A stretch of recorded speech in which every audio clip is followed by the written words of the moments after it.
ગેમિંગને helpful થાય છે AI કેટલા દેશોમાં કામ કરતા કેવું લાગે છે? અમે લોકો મોસ્ટલી બહાર જ કામ કરે છે, જેમાં મેજોરિટીમાં USA, Australia, New Zealand, Canada, Europe અને જર્મની છે. પ્લસ ફિનલેન્ડ, આયર્લેન્ડમાં પણ અમે લોકો ઘણું કામ કર્યું છે. ચેલેન્જીસમાં એ જ આવે છે કે ગેમિંગ એક એવી ફિલ્ડ છે કે જે એન્ડલેસ ક્રિએટિવિટી છે. એ પ્રમાણે તમારી જોડે સ્કિલ સ્ટાફ જોઈએ.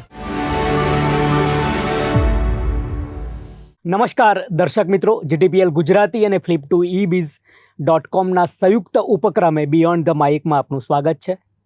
દર્શક મિત્રો, beyond the mic founder series, નવા ફાઉન્ડરો આ દુનિયામાં જે પોતાની અથાગ મહેનત પરિશ્રમથી કંઈક નવું કરવા માટે, અત્યારે એટલું બધું નવું થઈ ગયું છે કે અત્યારે તમારે નવું ક્રિએશન કરવું હોય એટલે તમારે વિચારવું પડે. અને છતાંય પણ આજની જે 77થી 90માં જન્મેલી જનરેશન આ ખતરનાક પરિશ્રમ કરી રહી છે.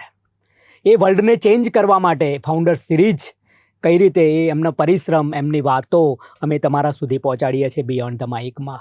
ખરેખર સાંભળવા જેવું છે, કારણ કે આ ફાઇટ કરવી એટલી ઇઝી નથી અત્યારના સમયમાં.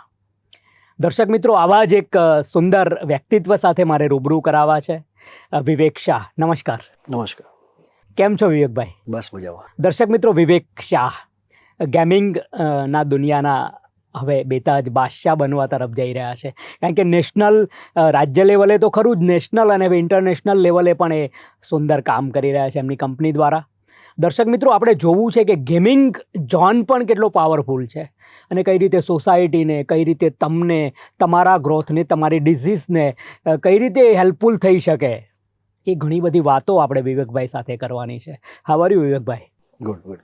ભાઈ, જમવાનું શું ભાવે છે? જમવા નોર્મલ ખીચડી, કઢી, ક્યાં વાત ભાખરી છે, સૌથી બેસ્ટ ખોરાક છે. બહુ સરસ. વિવેકભાઈ, આ ગેમિંગનું આઈડિયા સૌપ્રથમ ક્યારે આવ્યો મગજમાં, અને પછી તો તમે એમાં ઘણું બધું કામ કર્યું ને અત્યારે ઇન્ટરનેશનલ લેવલે કામ કરો છો.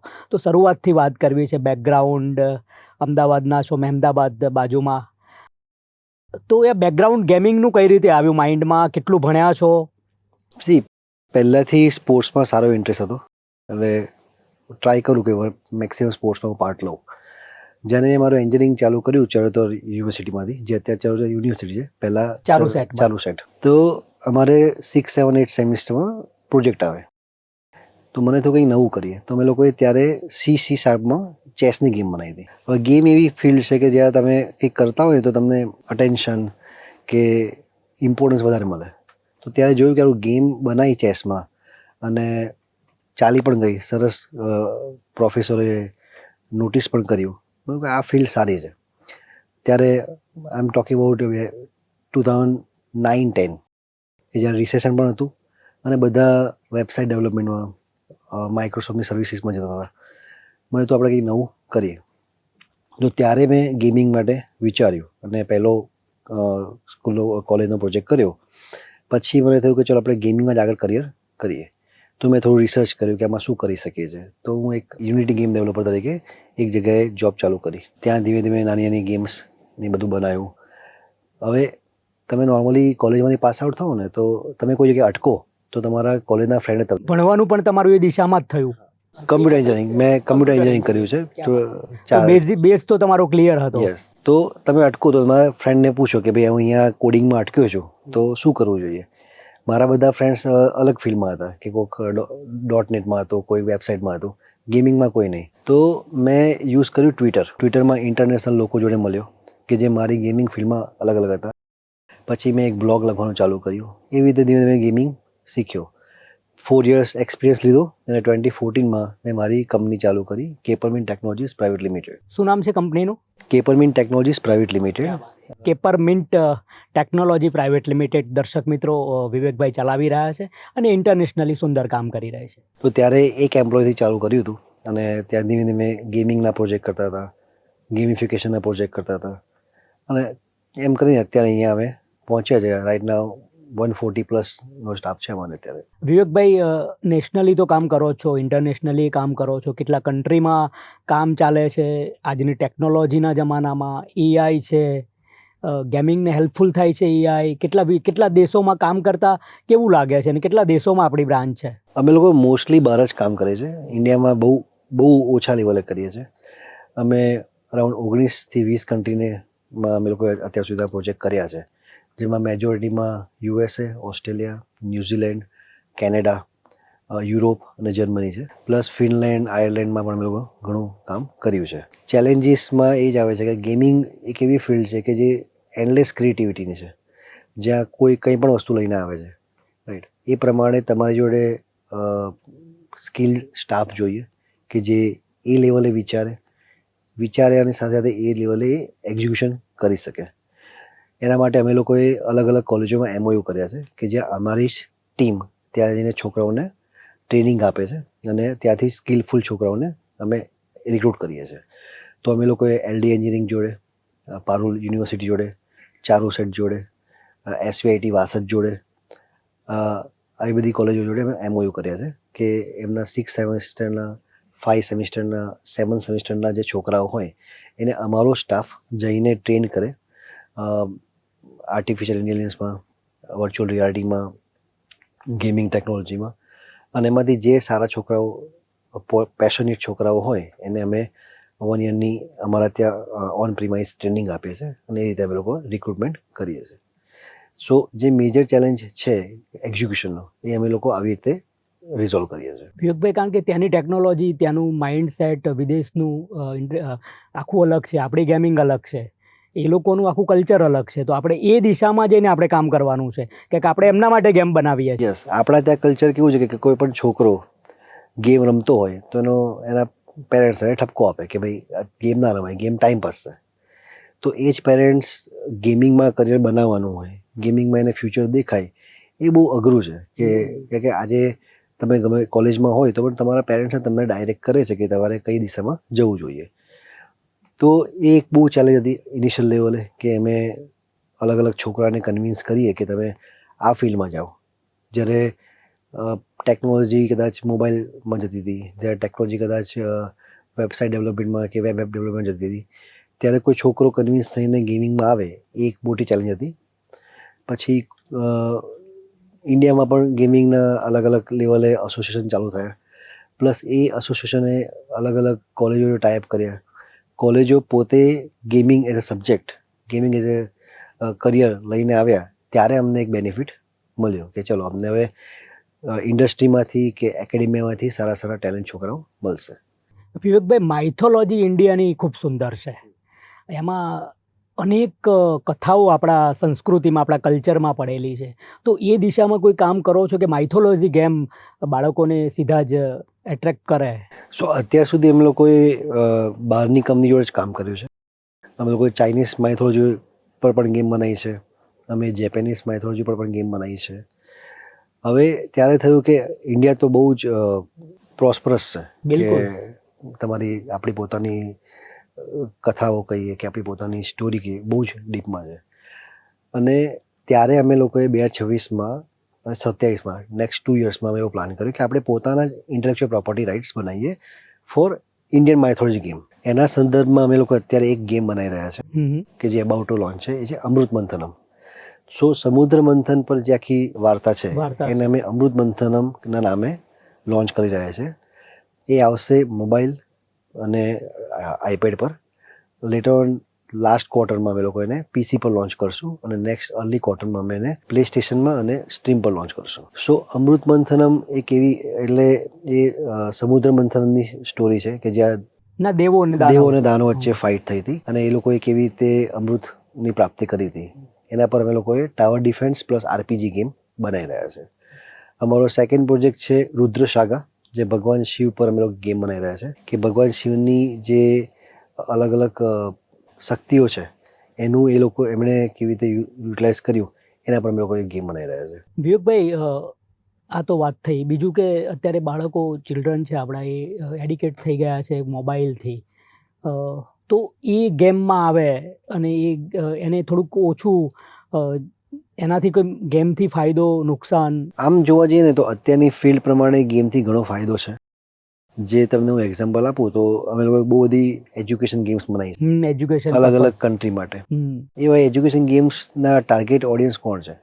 તો સ્કૂલના છોકરાઓ જે 1 to 5 સ્ટાન્ડર્ડમાં છે, કે જેને ટેક્સ્ચ્યુઅલ કોન્ટેન્ટ જલ્દી યાદ નથી રહેતો, જેને વિડીયો કોન્ટેન્ટ જલ્દી યાદ નથી રહેતો, તો બોલે તો તરત જ ઉતરી જતું હોય છે. સ્કૂલવાળા શું કરે છે કે એના માટે એજ્યુકેશન ગેમ્સ બનાવે અને they allow them to play games in the school, જેથી છોકરાઓ ABCD જલ્દી શીખે, જે છોકરાઓ કોઈ કેરેક્ટર આઈડેન્ટિફિકેશન જલ્દી શીખે. સેકન્ડ છે, અમે ઘણા એવા કોન્ટેન્ટ બનાવ્યા છે જે ગેમિફિકેશનના ફોર્મમાં છે.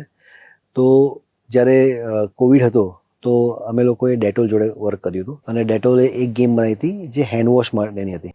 હવે એ ગેમનો ટાર્ગેટ ઓડિયન્સ હતો 2nd સ્ટાન્ડર્ડથી 4th સ્ટાન્ડર્ડ સુધીના, કે જે અર્લી કિડ્સ છે, જેને હેન્ડવોશનું એટલું બધું ક્લેરિટી નથી. તો એ લોકોએ ગેમ બનાવી, ગેમ પબ્લિશ કરી ઇન મેની સ્કૂલ્સ. સ્કૂલ એ ગેમ છોકરાઓને રમાડે છે અને એજ્યુકેટ કરે છે કે why very nice. Hand wash is important. તો અમે લોકો એવી રીતે ગેમિફિકેશન પર વર્કઆઉટ કર્યું છે. પ્લસ અત્યારે રોબ્લોક્સ કરીને એક પ્લેટફોર્મ છે કે જે સ્કૂલમાં પણ ભણાવવામાં આવે છે અને અર્લી એજ કિડ્સ જે 10 થી 18 વર્ષના છે એ પોતાનું એક કરિયર એની અંદર બનાવી શકે છે. તો એ પણ અમે લોકો એ કિડ્સને શીખવાડીએ છીએ, પ્લસ એની અંદર અલગ અલગ ગેમ્સ અમે બનાવીએ છીએ. આ થયું સ્ક્રીનનું. હવે નોન સ્ક્રીન માટે અમે લોકો શું કરીએ છીએ, તો જ્યારે આ વસ્તુ આવે ને ત્યારે તમે કોવિડ પહેલાંની વાત કરીએ તો છોકરાઓ ફોન બહુ ઓછા યુઝ કરતા હતા. કોવિડ પછી ઓનલાઈન સ્કૂલિંગ થઈ ગયું એટલે ફોનનો વપરાશ વધી જાય, લેપટોપનો વપરાશ વધી જાય, ટેબ્લેટનો વપરાશ વધી જાય. તો અત્યારે એક ચેલેન્જ એવી છે કે સ્ક્રીન ટાઈમ નાના છોકરાઓનો બહુ વધારે છે. તો અમે લોકો એક ડિવાઇસ બનાવ્યું છે વિચ ઇઝ કોલ્ડ એરઝોય. હવે Airzoy is a gaming device. એ નાનું પ્લગ એન્ડ પ્લે ડિવાઇસ છે where you can plug it to your TV, projector or any screen. અને એની અંદર અમે લોકો 100+ ગેમ્સ બનાવી છે. I can not say games, but ગેમના કન્સેપ્ટ. એમાં ટેમ્પલ રન જેવી ગેમ છે, એમાં કેન્ડી ક્રશ જેવી ગેમ છે, એમાં ફિટનેસના અલગ અલગ મોડ્યુલ્સ છે, એમાં એજ્યુકેશન અલગ અલગ મોડ્યુલ્સ છે. તો છોકરાઓ એ જ ગેમ્સ ઘરે રમી શકે છે without any control on their body. They don't want any joystick, અને જોયસ્ટિક જરૂર નથી, ગેમિંગ કંટ્રોલની જરૂર નથી, એમને એના VR હેન્ડસેટ જરૂર છે. એમનું બોડી છે એ ઇટસેલ્ફ જ કંટ્રોલ છે. તો એ જમ્પ કરશે તો ટીવીની અંદર એ પણ કેરેક્ટર જમ્પ કરશે, એ લેફ્ટ જશે તો કેરેક્ટર લેફ્ટ જશે. એ ફિટનેસ માટે પણ અલગ અલગ વસ્તુ એ કરી શકે છે. તો સ્ક્રીન ટાઈમ ઓછો થાય, પ્લસ લોકો ફિટનેસ માટે એને યુઝ કરી શકે, એના માટે અમે લોકો આ ડિવાઇસ બનાવી છે. આ ડિવાઇસની અમે યુએસમાં પેટન્ટ કરી છે, ઇન પ્રોસેસ છે. યુકેમાં અમે લોકો પેટન્ટની પ્રોસેસ ચાલુ છે. ઇન્ડિયામાં પણ IP રાઇટ્સ માટે પ્રોસેસ ચાલુ છે. વિવેકભાઈ, ફિટનેસની વાત કરી તો ફિટનેસ ખૂબ અગત્યની વાત છે. તો એમાં કઈ રીતે ફિઝિયોથેરાપી ને કઈ રીતે આમાં ગેમથી કઈ રીતે અસર પડે છે? તો આ જે અમે ડિવાઇસ બનાવ્યું છે એ ડિવાઇસ અમે ટ્રાયલ માટે 3 થી 4 જીમમાં મૂક્યું છે. હવે એ જીમમાં એ લોકોએ આપણને એક ડેડિકેટેડ સ્પેસ આપ્યો છે. ત્યાં એક પ્રોજેક્ટર હોય અને ડિવાઇસ કનેક્ટેડ હોય. તો જે પણ મોર્નિંગ જીમ માટે આવે છે એ લોકો ત્યાં સ્ક્રીનને જોઈને ફિટનેસ કરી શકે છે. So something like assistant coach for them. તો ફિટનેસમાં અમે લોકો એવી રીતે કરી રહ્યા છે. ફિઝિયોથેરાપી માટે પણ અમે 1-2 ફિઝિયોથેરાપી સેન્ટરમાં આ વસ્તુ આપી છે કે એ લોકોએ અમને કીધું છે કે અમને આવો કોન્ટેન્ટ જોઈએ છે કે ભાઈ કોઈને કન્સિસ્ટન્ટ એક્સરસાઇઝ કરાવવી છે, કોઈને કન્સિસ્ટન્ટ સાયકલિંગ કરાવવું છે, રાઈટ. તો એ સાયકલ, ફિટનેસ સાયકલ તમારા સ્ક્રીન જોડે કનેક્ટ થઈ જશે તો એને ખબર પડશે કે હું સાયકલિંગ કરી રહ્યો છું. પ્લસ આની અંદર અમે એજ્યુકેશન કોન્ટેન્ટ બનાવ્યો છે. રાઇટ નાઉ અમારી જોડે 200 સ્કૂલ્સનો ઓર્ડર છે ફ્રોમ USA, જે મારે ધીસ ક્વાર્ટર ડિલિવર કરવાનો છે. તો ત્યાં એ લોકોનો પર્પઝ શું છે કે એ લોકો જોડે ઇન્ફ્રાસ્ટ્રક્ચર છે પણ આવું કોઈ કોન્ટેન્ટ નથી. ત્યાં છોકરાઓ ડ્રેગ એન્ડ ડ્રોપથી આખું સોલર ઇક્લિપ્સ જોઈ શકે છે. ત્યાં છોકરાઓ પિંચ કરીને અલગ અલગ ગેમ્સ રમી શકે છે. પ્લસ આ ડિવાઇસ તમે બેક સાઈડ લગાવશો તો તમારો પ્રોજેક્ટરની સામેની સ્ક્રીન છે એ ઇન્ટરેક્ટિવ થઈ જશે. તો kids can play with balls. તમે સ્પોર્ટ્સ ટેકમાં એને યુઝ કરી શકો છો કે સ્પોર્ટ્સમાં તમે પ્રેક્ટિસ કરી શકો છો. લેટ્સ સે તમે ટેનિસ રમો છો કે ફૂટબોલ રમો છો, એની પણ પ્રેક્ટિસ તમે કરી શકો છો. એટલે એન્ડલેસ ઓપોર્ચ્યુનિટી છે આની અંદર. એટલા માટે મેં એને બહુ મોટા લેવલે લઈ જઈશ. વિવેકભાઈ, અત્યારની વૈશ્વિક પરિસ્થિતિ ડામાડોળ છે, યુદ્ધો ચાલી રહ્યા છે અને આ બધી અસર તમારા બિઝનેસ પર, તમારો વૈશ્વિક બિઝનેસ છે એટલે 100% થાય. અત્યારે કેવું છે કે અમને ગેમિંગમાં જોવા જઈએ તો 2 થી 3 મોટા સેટબેક આવ્યા છે કે ભાઈ કદાચ તમને ખ્યાલ હોય તો પહેલાં ઇન્ડિયામાં રિયલ મની ગેમ્સ બહુ ટોપમાં હતું કે લેટ્સ સે ફેન્ટસી, તમે ડ્રીમ ઇલેવન લઈ લો કે MPL લઈ લો, લોકોમાં ગેમ્સ રમતા હતા, રાઈટ. તો હમણાં ગવર્મેન્ટે લાસ્ટ યર બેન કર્યું છે. તો MPL, ડ્રીમ ઇલેવન, વિન્ઝો, આ બધા અમારા એસ્ટીમ ક્લાયન્ટ હતા. તો એક એ મોટો સેટબેક આવ્યો છે. વૈશ્વિક લેવલે જ્યારે આ યુદ્ધો થાય તો અમારી જોડે ઘણા બધા ગેમિંગ સ્ટુડિયો છે કે ગેમ પબ્લિશર છે જેના કોન્ટ્રાક્ટ ચાલતા હોય પણ દે don't renew just because of એમને અનસર્ટનિટી આગળ દેખાય. પ્લસ જે એક યુઝર બેઝ હોય, ઘણો બધો યુઝર બેઝ મિડલ ઇસ્ટનો પણ છે, ઘણો બધો યુઝર બેઝ રશિયા સાઈડથી પણ છે, તો એ યુઝર બેઝ પણ ડામાડોળ થાય. હવે ગેમિંગ બિઝનેસ કેવી રીતે ચાલે છે કે તમે કોઈ ગેમ બનાવી છે, હવે એ ગેમ તમે કોઈની જોડે કો પબ્લિશ કરો છો તો તમને રેવન્યુ જલ્દી મળે છે.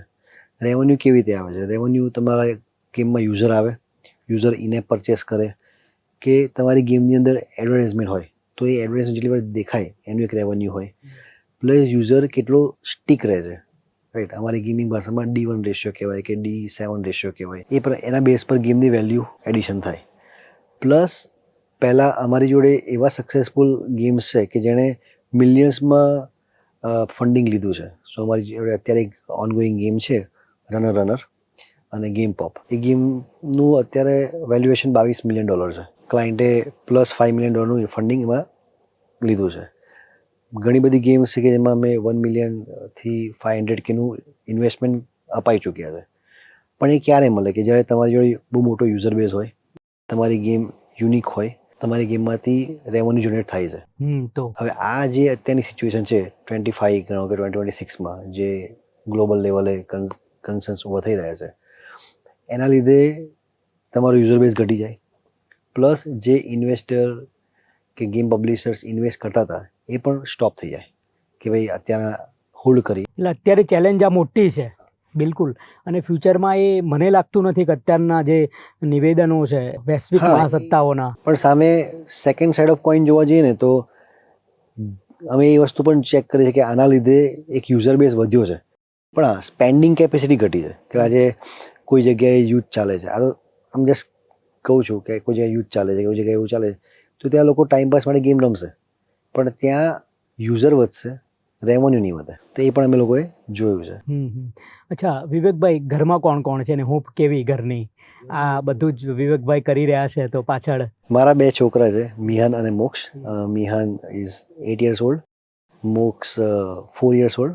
અમારી વાઈફ છે Kavita, she is a CFO in company, so finance એ જોવે છે. જે મેં તમને એરઝોય કીધું તો એરઝોયનો આઈડિયા મારા છોકરાથી આવ્યો હતો, મિહાનથી.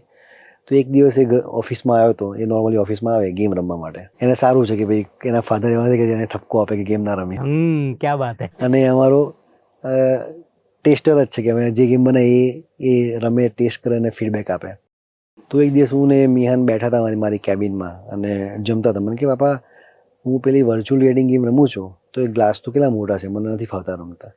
પછી આ જે ગેમ રમું છું એ મારે તો ફોનથી રમવી પડે છે. આપણે એવું કશું ના બનાવીએ કે આપણે ગેમ રમીએ પણ આપણા હાથમાં કે ફેસ પર કશું ના હોય. ત્યારે મને થયું કે આ એક આઈડિયા સારું કે ભાઈ કંટ્રોલલેસ ગેમિંગ એક્સપિરિયન્સ. બહુ અચ્છે, બહુ અચ્છે. કે તમારે ગેમ રમવા માટે કોઈ કંટ્રોલની જરૂર નથી. ત્યારે અમે લોકોએ આ એક એરઝોયનો આઈડિયા ક્રિએટ કર્યો. મારી જે એઆઈની ને IoTની રિસર્ચ ટીમ છે એ લોકોને આઈડિયા કીધો. એ લોકો જોયું કે સર ચલો આપણે એકવાર વર્કઆઉટ કરીએ. અમે લોકો ઓલમોસ્ટ 1.5 વર્ષ એના પર કામ કરી રહ્યા છે. અમે મલ્ટિપલ ડિવાઇસ બનાવી અને સ્ક્રેપ કરી ફાઇનલી એક ડિવાઇસ પર આવ્યા કે જેના માટે અમે લોકો utility patent, design patent plus hardware patent અમે લોકો યુએસમાં ફાઇલ કરી છે. તો છોકરાઓને આવી રીતે તમને હેલ્પ થઈ શકે છે. મારી વાઈફ એ ઘણું હેલ્પફુલ છે in terms of finance, in terms of support. અમારે ગેમમાં કેવું કે ઘણીવાર તમે ઇન્વોલ્વ થઈ જાઓ તો યુ ફોરગેટ કે તમારો કેટલા વાગ્યા, શું ફેમિલી છે. At that time she help a lot. She manage home. મારા પેરેન્ટ્સ અમદાવાદમાં રહે છે, અમારે બિઝનેસ છે એટલા માટે. સો એમનો પણ એક સપોર્ટ છે કે ભાઈ મારા પપ્પાને ખબર છે કે મારો છોકરો કંઈક કરે છે એટલે એમનો પણ સપોર્ટ છે. મારા મમ્મી પહેલાં હતા ગેમ રમતા પણ મારા લીધે એ અમારી ઘણી બધી ગેમ્સ રમે છે અને ફેમિલીમાં શેર કરતી હોય છે. વિવેકભાઈ, ફ્યુચર કેવું જુઓ છો? ફ્યુચર એઆઈથી ક્યાં સુધી લઈ જવી છે કંપનીને? અમે લોકો પબ્લિક લિમિટેડનો પ્લાન છે કે અમે અમારી આઈડિયલ કંપની જે છે નઝારા ગેમ્સ, તો એના એ દિશામાં લોકો ત્યારે જઈ રહ્યા છે. ફ્યુચરમાં જે રીતે તમે એઆઈનું પૂછ્યું, એઆઈ અત્યારે અમારા માટે બહુ હેલ્પફુલ છે. કેમ કે જે મેં તમને કીધું કે ગેમિંગમાં કોઈને કરિયર બનાવવું હોય કે ગેમિંગમાં કોઈ આગળ આવવું હોય તો એ એક લિમિટેશન હતી કે ભાઈ આપણે અમદાવાદ લેવલે કે ગુજરાત લેવલે બહુ ઓછા લોકો એ રીતના ટેલેન્ટેડ છે કે જે ગેમિંગમાં કરિયર બનાવે છે. તમે હૈદરાબાદ જાઓ કે બેંગ્લોર જાઓ કે સાઉથમાં ચેન્નઈ જાઓ, ત્યાં ઘણી બધી ગેમિંગ ઇન્સ્ટિટ્યૂટ પણ છે કે જે તમને ગેમ શીખવાડે છે. હવે એઆઈના આવવાથી જે લિમિટેશન અમને એમ્પ્લોય લેવલે હતી, જે લિમિટેશન અમને એક્ઝિક્યુશન લેવલે હતી, એ સોલ્વ થઈ ગઈ છે. એઆઈ જ અમારા એમ્પ્લોયને શીખવાડે છે કે ભાઈ એક્સ્ટ્રીમ લેવલે કેવી રીતે જવાનું, શું શું કરી શકો છો. હા, જે રીતે વેબસાઇટ ડેવલપમેન્ટ છે કે મોબાઈલ એપ ડેવલપમેન્ટ છે એમાં એઆઈ 100% તમને કામ કરી આપે છે. હજુ પણ ગેમિંગ લેવલે બહુ ઓછું છે. અમે લોકોએ પોતાની જ એક એઆઈ એજન્ટિક એઆઈ પ્લેટફોર્મ બનાવ્યું છે વિચ ઇઝ કોલ automusk.ai. એમાં અમે લોકોએ 16 ડિફરન્ટ એજન્ટ્સ બનાવ્યા છે. That is only for gaming community. તો સપોઝ તમે ગેમિંગ કમ્યુનિટીમાં છો અને તમારે આને યુઝ કરવું છે, તમે અલગ અલગ એજન્ટ છે કે તમે ટેક્સ નાખશો તો ટેક્સથી 3D કેરેક્ટર બની જશે. 3D કેરેક્ટર તમારી જોડે છે તો એનું આખું એનિમેશન થઈ જશે. તમે કોઈ પ્રોમ્પ્ટ નાખો છો તો આખું 3D એન્વાયરમેન્ટ બની જશે.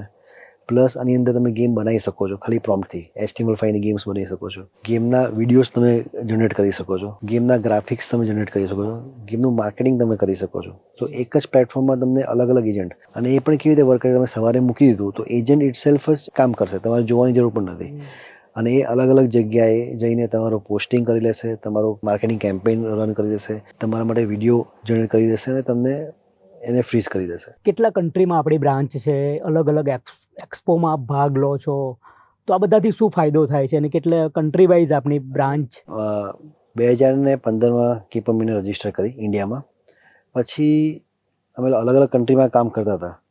પણ ઘણીવાર શું હોય કે તમે જ્યારે એઝ અ ઇન્ડિયન એ કન્ટ્રીમાં રિપ્રેઝેન્ટ કરો ને તો એની વેલ્યુ કદાચ લોકલાઇઝ કરતાં ઓછી હોય. ત્યારે રિયલાઇઝ થયું ત્યારે અમે પહેલી ઓફિસ ચાલુ કરી ઓસ્ટ્રેલિયામાં, સિડનીમાં, અને દેટ ઇઝ ઇન ટુ 2020. ત્યારે અમે પહેલી ઓફિસ ઇન્ટરનેશનલવાળી ચાલુ કરી. ત્યાં અમારી જોડે 4 જણનો સ્ટાફ હતો અને અમે લોકોએ એ એક્સપ્લોર કરવાનું ચાલુ કર્યું. ત્યાં ઓસ્ટ્રેલિયન ગેમિંગ એક્સપો કરીને થાય છે ઓગસ્ટમાં. અમે એમાં પાર્ટ લીધો અને એમાંથી ઘણું બધું એટ્રેક્શન પણ આવ્યું, પ્લસ અમને ઘણા કામ પણ ત્યાંથી મળ્યા.